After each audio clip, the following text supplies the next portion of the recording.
ทุกชั่วโมงระบบอย่างนั้นก็เวียมันอาจเรียงหนึ่งได้สมัยบอกชั่วโมงได้รู้เวียเชื่อกีฬาได้ชั่วโมงสไลด์หนึ่งชั่วโมงประดับยาชั่วโมงครูนไอหนึ่งทัวร์เวียบ้านหนึ่งจองคลาเชียกีฬาก็จิบในไทยหมกปีมนชั่วโมงเธอแต่ชั่วโมงหนึ่งคลับไอสายให้ก็มีน้ำหนักละอได้บนใต้ชั่วโมงหนึ่งแหละสั้นชั่วโมงหนึ่งบินจังในไงของหมกเตี้ย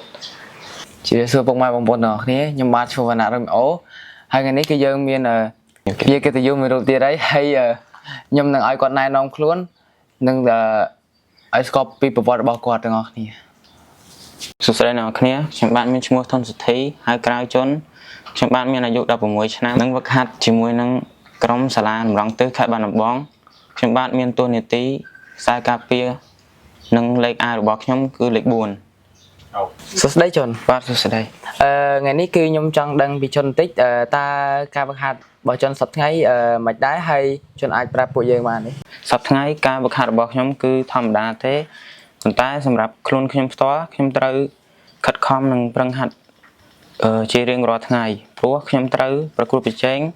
ชิมวยมัดรวงกลมหนึ่งสำหรับการประกวดในทั้งไงมันต่อติดยังกระจัดดอเวะไฟนอได้ตรึเธอการครั้งชิมวยคณีติดพอง và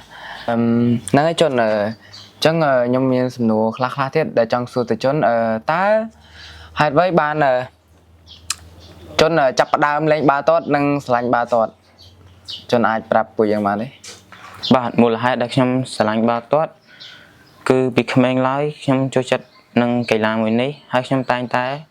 ตัวเมื่อเกวักหัดในตีเลี้ยนชมจับอารมณ์เบี้ยตั้งปีขมงโดยนี้ชมเมียนชันเตะทาบางชมเมียนซ้อมเพียระกบกรอนชมนังปรัชญาจัดนังคำวักหัดประดาวอารมณ์ทว่าเวียบานหล่อรู้เชี่ยไก่ลาดักชมสลายนังจีกได้สมัยดอกชมตั้งปีโต năng ấy chôn mấy nhom lư chôn vậy thà chôn ọt miên xóm phải bạc hạt ọt miên ấy giờ chôn từ lối mấy cây bạc hạt để chắc chắc nhom con tại chọn đang bị chôn thực tế thà bị mấy chôn bạc hạt chỉ phép rồi coiอย่างnào đấy chôn ai bạc nhom tịch bản đấy ខ្ញុំមានជីវភាពលំបាកប៉ុន្តែមិនមែនជាឧបសគ្គសម្រាប់ខ្ញុំទេព្រោះខ្ញុំមានឆន្ទៈខ្ពស់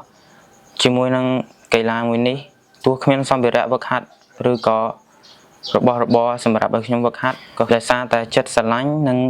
កីឡាមួយខ្ញុំបដិញ្ញាចិត្តនិងខំតស៊ូមោះមុតធ្វើវាឲ្យបានហើយក៏ខ្ញុំមានឱកាសបានចូលហាត់ជាមួយក្រុមសាលាម្ដងទិសខេត្តបាត់ដំបងខ្ញុំក៏ព្យាយាមវឹកហាត់ធ្វើបានល្អជាច្រើននិងបានមានល្អពីគ្រូនៅទីនោះផងដែរខ្ញុំបានយកវាមកគិតពិចារណានិងដោះខាត់ខ្លួនឯងហើយនឹងខំតស៊ូរហូតមកដល់សប្តាហ៍ថ្ងៃនេះ năng ấy chôn bị mấy ta chôn ai bạc nhom bán đấy thà bị mấy chôn cho vật hạt này cầm ná hay chôn cho vật hạt này dụcประมาณđấy chôn ai vậy bạc thì là បាទការវិក្មេងខ្ញុំចូលហាត់ជាមួយនឹងសាលាតម្រង់ទិសខេត្តបាត់ដំបងអុយ13ពេលនោះគាត់បានធ្វើការផុសនិងធ្វើតេស្តស្វែងរកកីឡាករខ្ញុំក៏បានចូលធ្វើតេស្តផងដែរហើយលទ្ធផលពេលនោះខ្ញុំក៏អាចបន្តជាមួយក្រុមបានតែរសារជីវភាពខ្ញុំខ្វះខាតនឹងគ្មានការធ្វើដំណើរខ្ញុំក៏ផ្អាកពីពេលនោះមកគឺវាឆ្ងាយគួរសមដែរបើគិតពីយើងធ្វើដំណើរដោយកង់វាលំបាកដែរព្រោះអីវាមានចម្ងាយឆ្ងាយវាអាចថាដូចជា 5-6 គីឡូហ្នឹងប៉ុន្តែពេលនោះខ្ញុំនៅសិក្សាហើយក៏ខ្ញុំឆ្លៀតវាបានដែរប៉ុន្តែតែសារការធ្វើដំណើរពិបាកទើបខ្ញុំផ្អាកពីនោះមកបន្ទាប់ពីខ្ញុំបានខកខានជាមួយនឹងសាលាតម្រង់ទិសខេត្តបាត់ដំបងខ្ញុំបានសុំវឹកហាត់ជាមួយនឹងក្រុមបាល់ទាត់កូននេះខ្ញុំបានសុំលោកគ្រូភីផ្ទាល់ដែលគាត់ព្រមទទួលខ្ញុំនិងខំបណ្ដុះបណ្ដាលខ្ញុំតាំងពីពេលនោះមក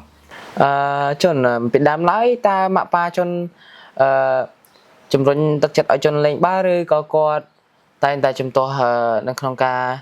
lên ba bỏ chôn này mạ paរបស់ខ្ញុំគាត់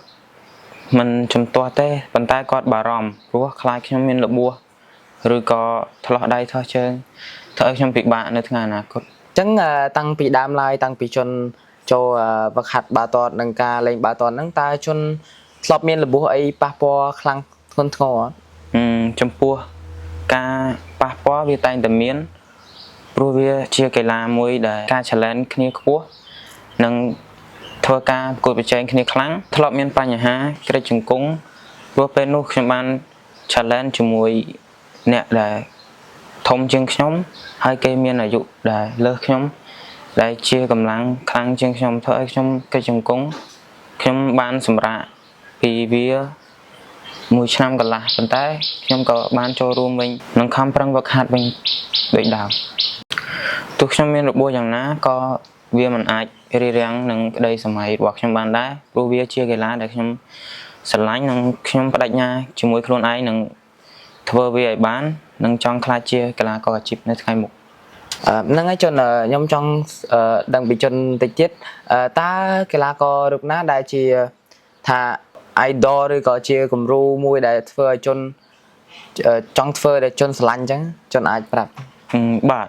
កីឡាករដែលខ្ញុំយកជានិមិត្តរូបឬជាគំរូល្អរបស់ខ្ញុំគឺកីឡាករទេពសម្បត្តិគឺគាត់មានការតស៊ូខ្ពស់និងគាត់មានជីវភាពឬក៏ការលំបាកដូចខ្ញុំដែរតែខ្ញុំយកគាត់ជាគំរូហើយខ្ញុំនឹងខំព្យាយាមឲ្យបានល្អជាងនោះហើយខ្ញុំក៏សោកស្ដាយដែរដែលគាត់មិនបានបន្តអាជីពដែលគាត់ស្រឡាញ់ហើយគាត់ក៏បានលាចាកលោកទៅខ្ញុំចូលរួមរំលែកទុក្ខចំពោះគ្រួសាររបស់គាត់ផងតើក្តីសម័យរបស់ជនក្នុងវិស័យបាល់ទាត់នេះតើក្តីសម័យដែលធំរបស់ជនបំផុតនោះគឺជាអ្វីជនអាចបង្ហើបប្រាប់ទេពីមុនខ្ញុំបានធ្វើតេស្តជាមួយនឹងក្លឹប ASI ហើយក៏មានដំណឹងល្អដែរប៉ុន្តែខ្ញុំនឹងលាក់សិនខ្ញុំនឹងបញ្ចេញនៅថ្ងៃខាងមុខទៀតក្តីសម័យធំបំផុតសម្រាប់ខ្ញុំគឺខ្ញុំចង់ពាក់អាវជម្រើសជាតិនិងលេងតំណាងឲ្យជាតិផងដែរបាទហ្នឹងហើយជនជាចុងក្រោយគឺអត់មានអីច្រើនទេហើយសំណួរយើងក៏បានបញ្ចប់ត្រឹមនេះដែរអញ្ចឹងអរគុណជនដែលបានចូលរួមជាមួយនឹងកម្មវិធីយើងនិងបានចំណាយពេលវេលារបស់ជនផ្ទាល់ខ្លួនដើម្បីមកចូលរួមនៅកម្មវិធីរបស់យើងនឹងដែរនេះបន្ទាប់ពីនេះគឺកម្មវិធីរបស់យើងបានចប់ហើយយើងនឹងជួបគ្នានៅវីដេអូក្រោយអាចនឹងមានបេក្ខជនបន្ទាប់ទៀតដែលគាត់មកចូលរួមជាមួយនឹងកម្មវិធីរបស់យើងបន្តទៀតបាទអរគុណអ្នកទាំងអស់គ្នាជួបគ្នានៅវីដេអូក្រោយបើសិនជាបងពូមីងណាដែលគាត់ជាម្ចាស់អាជីវកម្មដែលគាត់ចង់ឧបត្ថម្ភឬក៏ sponsor មកកាន់ពួកខ្ញុំអាចទំនាក់ទំនងមកកាន់ពួកខ្ញុំបានពួកខ្ញុំរីករាយនឹងទទួលហើយក៏សូមអរគុណដែរដែលបានពួកគាត់ជួយ sponsor អរគុណ